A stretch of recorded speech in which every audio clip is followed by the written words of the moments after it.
She would then embrace me from behind, and we would sleep in that position until morning. Sometimes at night, I would hear silent noises coming from the two other roommates behind our bed. Whenever I tried to look back and see what was going on, Linda, with her arms around my body, would assure me not to worry about them. She would always say that they were having a nice time and I should go back to sleep.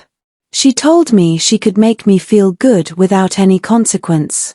I was overjoyed as I opened the letter that had been mailed to our home address earlier that day. Of course, I knew what was in it, but holding and opening the letter felt like a dream come true for me. My best friend, Eva, and I were offered scholarships to further our secondary school education at merited Queen's College after our outstanding academic performance at the Earth Brains competition organized by the administrators of merited Queen's College. It was so tough, as it was the battle of the brilliant girls.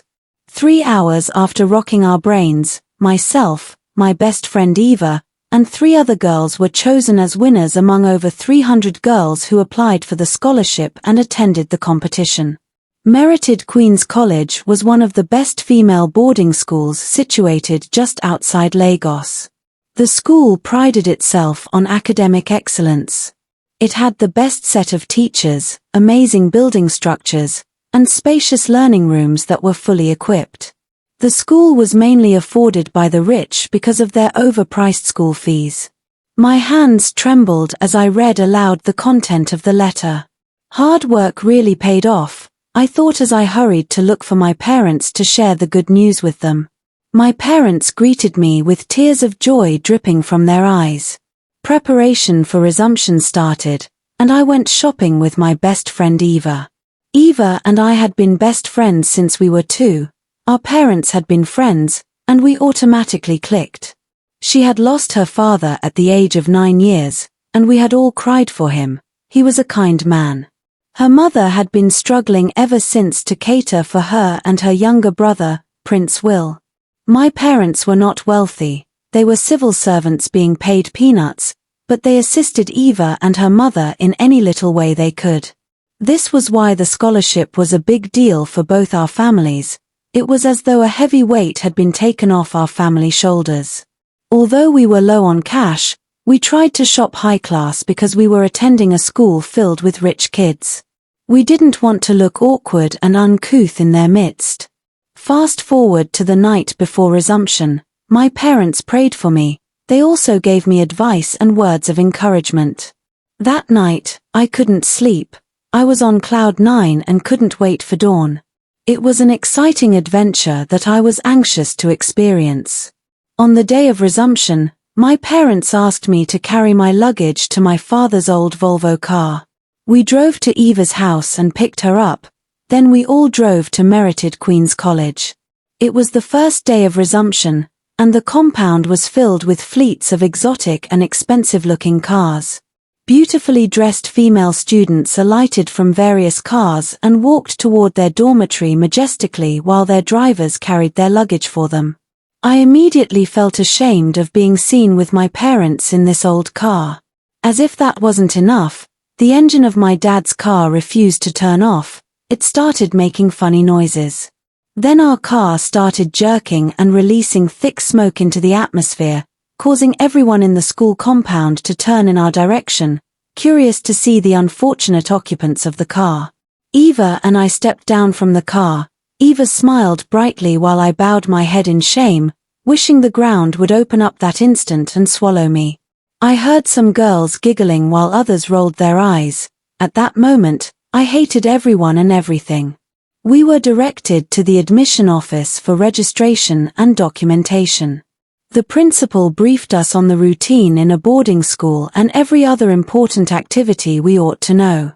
After an hour in the office, we were done with registration, and it was time to say goodbye. Eva hugged my parents while I just waved and murmured goodbye from a corner with an unsmiling face. I still hadn't forgiven my parents for the public humiliation their car caused me. Where were they when their mates were driving flashy cars? I thought as Eva and I dragged our luggage to the dormitory. Eva and I were bunkmates. We arranged our clothes in our designated wardrobes amidst sneers from other girls in the room. Some were talking in harsh tones, but we didn't give them any attention. We were in SS1 after all, so no one could order us around, I thought to myself, but I was very wrong. During lunchtime in the dining hall while Eva and I were eating our food quietly, a big girl came to stand in front of us and ordered us to clear our dishes. At first, I thought she was one of the staff members, but her school uniform gave her identity away. She was a student like us. Eva and I looked at each other in surprise. We smiled, then kept on eating our food in anger. She banged her feet on our table, startling us to our bones in fear. Eva jumped up and ran to clear the bully's table while I kept on eating my food nonchalantly. Deep down, I became angry with Eva for chickening out in fear.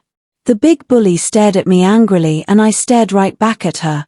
Our eyes locked as if waiting for who would blink first. She blinked first, of course, which made her angrier as she made a sign of revenge before marching out of the dining hall. Eva made her way back after clearing the bully's table. I looked at her and shook my head in disappointment. The big bully must have thought that we were junior students, that was why she picked on us, I told Eva, but she replied that junior students wore different uniforms while we were clearly wearing skirts. I rolled my eyes, got up, and walked away from her only to meet another big bully in the hallway who immediately pounced on me, threatening to end my life if I ever reported her to school authorities. She promised to make school a living hell for me, and she kept her word. She made me fetch her water, do her laundry, massage her ugly feet, just all sorts of chores. I saw it as labor. She even made me miss class twice because she locked me in a dark cupboard for hours with no ventilation. I tried explaining to my teachers and principal why I was absent, but they didn't believe me because I was a new student without any reputation. Thus they warned me that if I missed class again for any reason I'd be suspended. I became depressed. I'd go back to my dormitory crying while Eva comforted me. My other bunkmate, whom I'd become familiar with, also comforted me. One of them told us how she had been bullied when she was a junior student and how that bully had gotten away with her atrocities but thankfully graduated last year. Hearing this story made me cry harder. It had just been 2 weeks at merited Queen's College and I was fed up. Slowly getting up from bed as my roommates shared their bullying experiences with each other, I prayed as I walked towards the bathroom, not wanting to meet that bully on my way because I'd just finished washing her disgusting underwear which she had stacked up for a week inside her bag. I entered the bathroom and washed my face. It was red from too much crying. Trying to force a smile only resulted in another emotional breakdown. I sobbed aloud. Someone flushed one of the toilets behind me. Just then, a very beautiful girl walked out of one of them, approaching me with a smile as she extended her hand for a handshake. She introduced herself as Linda, telling me not to cry anymore. She also mentioned she was in SS3, the same class as that bully. She had seen me being punished severely by that bully before, promising she'd help get rid of her only if I'd make a promise too.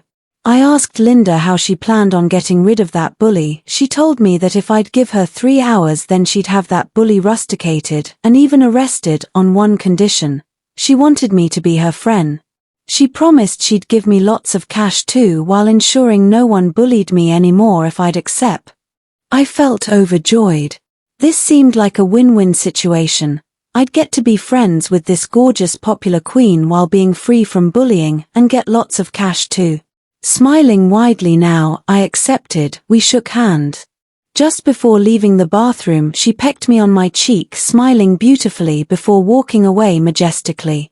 A few hours later, while observing my classwork, when suddenly an emergency bell rang. It disrupted my sleep. It obviously meant something serious, so all students gathered, anxiously anticipating its cause. Just then, the principal walked in, addressing us against bullying, emphasizing how bullying wasn't accepted at this school. Before long, the big bully was ushered onto stage behind us by 2 policemen. A video recording played on screen showing that bully stuffing me into a wardrobe. Shocked, I wondered who recorded this clip since phones weren't allowed here. Silently praying for whoever did this, I felt vindicated. The principal further announced fee. That's what they called that big bully, had been expelled and would be taken into custody for further questioning. There erupted wild jubilation among students. It became obvious many others had been bullied by Fee too. Although not jumping around like others inside, I felt awe-filled bliss. My mind wandered back thinking about Linda's assurance regarding getting rid of Fee, and out of curiosity, I scanned through crowds looking for Linda until finally spotting her smiling at me from one corner. Blushing, I smiled back, feeling tingling sensations within. Weeks turned into months. Linda did everything possible, making sure my stay at merited Queen's College felt blissful. Indeed, I felt like royalty now. She even told me moving into her room occupying Fee's vacated bed wouldn't be an issue. Initially scared about sleeping where assigned beds weren't mine, she assured not worrying, we'd sort it out together, and true enough, officially moved into Linda's room feeling ecstatic since there were just 4 occupants compared against 10 cramped girls back home. Linda officially became my school mother. I lacked nothing becoming respected among students because Linda happened also be most famous girl here, and now being recognized as daughter even earned us presidential table during dining hall meal. Eva gradually drifted away. We still talked occasionally but stayed on separate lanes, didn't bother much anymore since after all, she remained poor broke daughter widow whose body odor remained funny compared against mine. Every night, Linda begged, insisting sleeping beside her, claiming fear needed comforting embrace. She'd wrap around embracing tightly until morning came, sometimes hearing silent noises coming from 2 roommates behind bed whenever curious enough glancing back. Linda assured not worrying about anything since they seemed having nice time, urging returning sleep instead.